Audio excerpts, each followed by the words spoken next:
All right, here I am at the abandoned railroad crossings here on McCamly Street in Battle Creek, Michigan. Now, these two crossings right here are actually, first of all, these two crossings are actually the second and third crossings on this road, because the first one right here is the active one owned by the C.N. Flint subdivision. But yeah, and I already toured that one. This crossing right here, as you can see, has been owned by Norfolk Southern in the past, and they use these tracks to serve the now no longer in service business over there. So these two branch tracks actually branch off of the CN South Bend subdivision, since the CN Flint sub actually ends right down there, and that's also where the Amtrak Michigan line begins, because I believe that line had something to do with these crossings right here. Then again, I'm not sure, but you know, these crossings have not been used in at least a decade, so as you can see, the tracks are in poor shape. And I decided just to tour both of these crossings for you guys today, because I thought they were pretty neat. So I guess with all that said, I'll explain as I go on. I think that's all the history down for Norfolk Southern / Spur line. That's all I really know about it. But yeah, I guess with that out of the way, let's get to the tour. So for the first signal, this has a WRS base. I believe this is a WRS base because you can see the front cover is missing. You can see the internals of the base there. And here's the emergency information. The dot number for this crossing, the dot number is 903804J. And that's really the only sign, unless, and if you look back here, well, sorry about that, that's the current emergency information. If you look back there, there's some old Norfolk Southern emergency information, which is in sticker, but they spray painted over it. Weird. Sorry, there was something in my mouth. My apologies for stuttering a lot. But yeah, pretty weird to see that they just spray painted this over. So for the lights on this one, this has two pairs of Satran 8-inch lights, all incandescent. You can see one of them's kind of bent to the side, and these are sitting on a Satran light bracket. And for a bell, this has a General Signals electronic bell. Not sure of what type. Maybe a type 2 or maybe a type 1. Can't be a type 3 because these crossings have been out of service for so long. So yeah, so that was the first signal of the first abandoned crossing on this road. Now let's go ahead and take a look at the other signal, which seems to be in much better shape. So yeah, here's the second signal, which is sort of similar to the first. This one has a Harmon base, 5-inch, as you can see. And this signal has no emergency information on it. Looks like they took it off. But they do have the sticker dot tag once again, or sticker emergency information that's been spray painted over.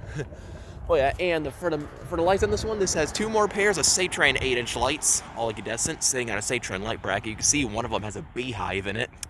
And you can see top front, you know, the little labels that they put on these. Quite neat to see. It looks like a 1980s, 70s Satran setup. And for the bell on this one, this has another General Signals electronic bell. This one kind of looks like a Type 1 to me. Maybe it's a Type 1. But yeah, that right there is the first abandoned crossing in McCamly Street number 2. That's the active crossing once again. And I believe that's the relay case right there. And I only see one relay case, so maybe when this crossing was still active, these two crossings, this one and this one over there, run on the same circuit, which is pretty cool. But yeah, I guess with that said, let's go to take a look at the track view for this crossing. Down there is heading towards the liquid unloading business right here. You can see liquid unloading entrance, or I wouldn't say that's the name of it. I'm not sure what business this is, but you can see the railroads used to serve it. You can see a derail switch right there, which is currently set, and where they kind of chopped off the rails. Well, they didn't chop off the rails. It looks like it, but it's overgrown. But down there is heading towards the rest of, you know, pretty much the business. You can see where trains used to enter that garage door, or used to put cars into storage. Maybe there was another crossing right over there, but they already took that one out. But these ones right here, they're still here. Now let's go ahead and move on to the second crossing, which does connect to that same track right there. So maybe this is for when they need extra power, extra stuff to be moved around. It's quite neat to see. And I'd say this one is slightly cooler, since this crossing, you know, it's just some overgrown stuff. But this one, you could clearly see much more going on with it, if that makes sense, in which I'll explain in a moment. But yeah, so here's the second crossing, which is McCamly Street number 3, I would say. So for this one has another WRS base with, once again, without the front plate.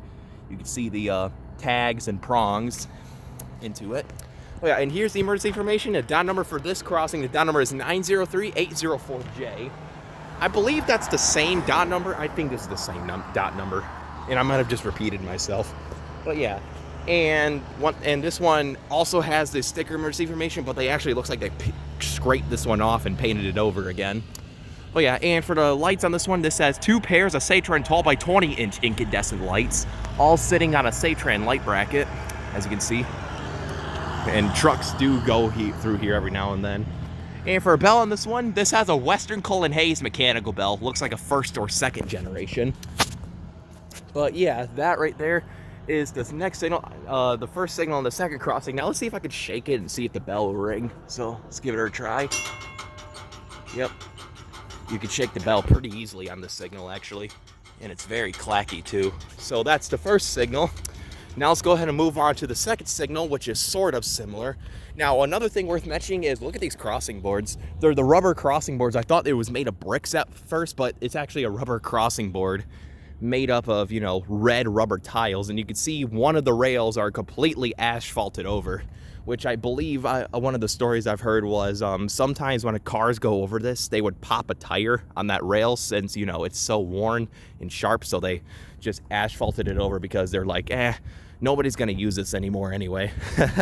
So yeah, moving on to the 2nd signal, or the final signal of these 2 crossings, which is somewhat similar to the 1st. This one has a Western Cullen Hayes base with the WRS back clamp. So I believe those bases without the front are Western Cullen Hayes / WRS bases with the back clamp in the Western Cullen Hayes front, as you can see.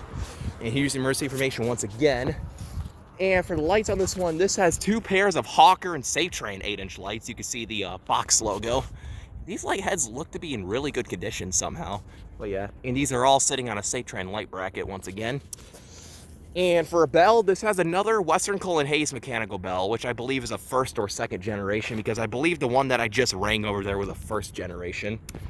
Well, yeah, there's no traffic around, so let's go ahead and shake this one. You can see that the stop on red signal sign on the signal is grainy.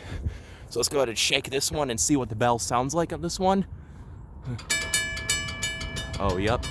That's also definitely a 1st generation Western Cullen Hayes mechanical bell. Sounds like a WRS mechanical bell. Pretty clunky too. So yeah, that right there was the McCamly Street Railroad Crossings number 1 and 2. Actually more like number 2 and 3, which are both abandoned and used to be owned by NS, which used to serve these plants over here, but it's been abandoned for decades now. Now let's go ahead and take a look at the track view on the 2nd crossing. So, excuse me. So down there, you can see this is where the rails curve into this industry. You can see the cereal plant, and you can see a couple of old signals down there. It looks like an old dwarf signal that's colored yellow, like a traffic light, which is pretty cool. I don't know if that's for the trains or for the trucks, but it's still pretty cool to see. Once again, you can see the asphalted over crossing grade.